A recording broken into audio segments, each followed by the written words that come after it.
When buying a new TV, the most important specs are its resolution, its size, and its price. For this video, I'm going to assume that the resolution that you want is 4K, and after that, you should get the TV that has the largest screen size possible while staying within your budget, of course, whether that's $500 or $3,000.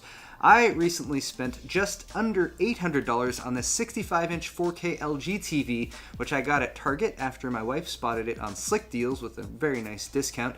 Who, by the way, I would not like to thank for sponsoring this video, because this video is not sponsored by anyone. So LG and Target and Slick Deals can suck it. Not my wife, though.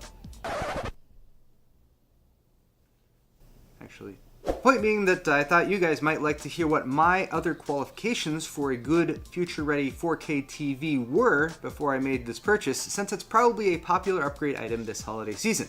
So here are my 4 rules for buying a 4K TV. Rule number 1 is seek the ideal inputs. For most people, this means at least 3 HDMI 2.0A inputs with at least one that is HDCP 2.2 ready.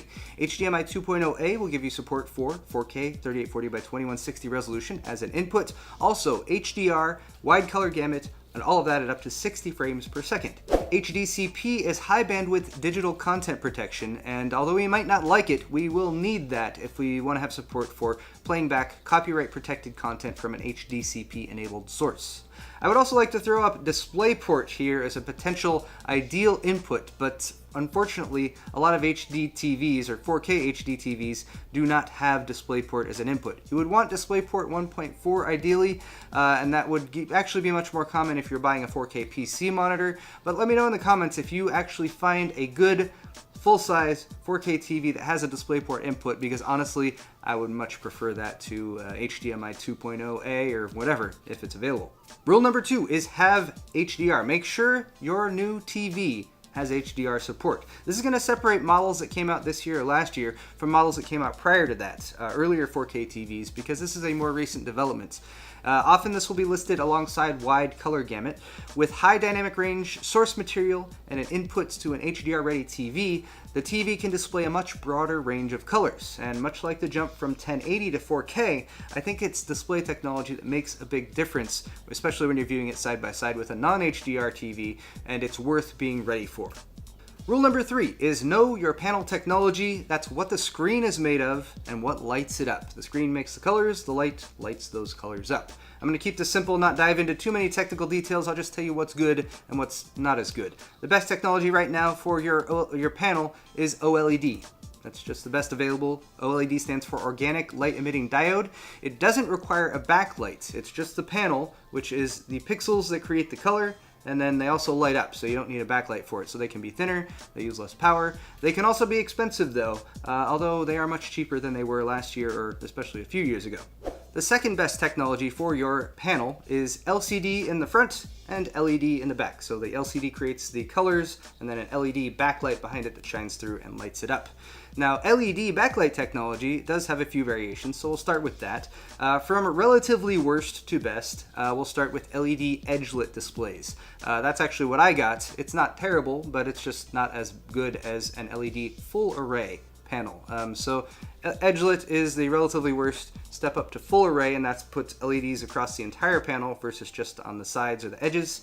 And then the best option you can get for an LED backlight is full array plus local dimming. So you have LEDs covering the back, and then it can actually dim parts of the screen that should be dark for darker scenes. That will give you much deeper blacks, as well as the best contrast ratio available. Now that's the backlight, but what about the panel itself? That's the LCD in front.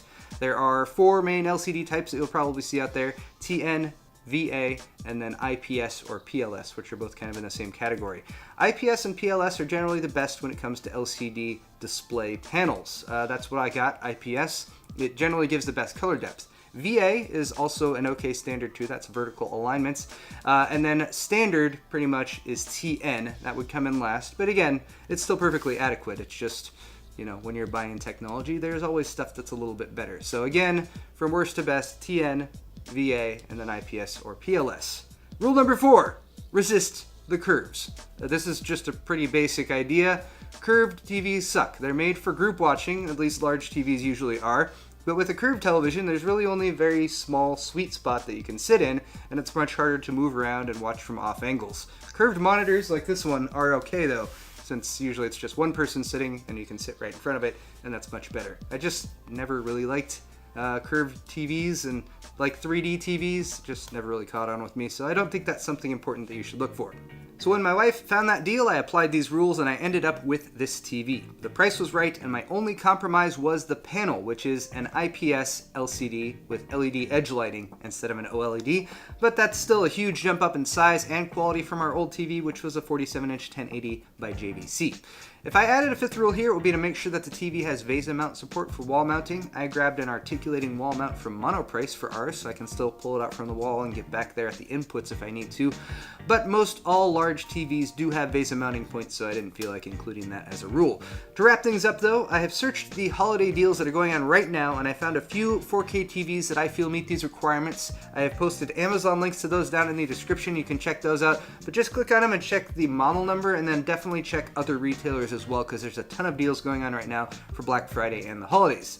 Let me know in the comments also if you're going to be upgrading to 4K this year. Hit the like button on your way out, and thanks for watching.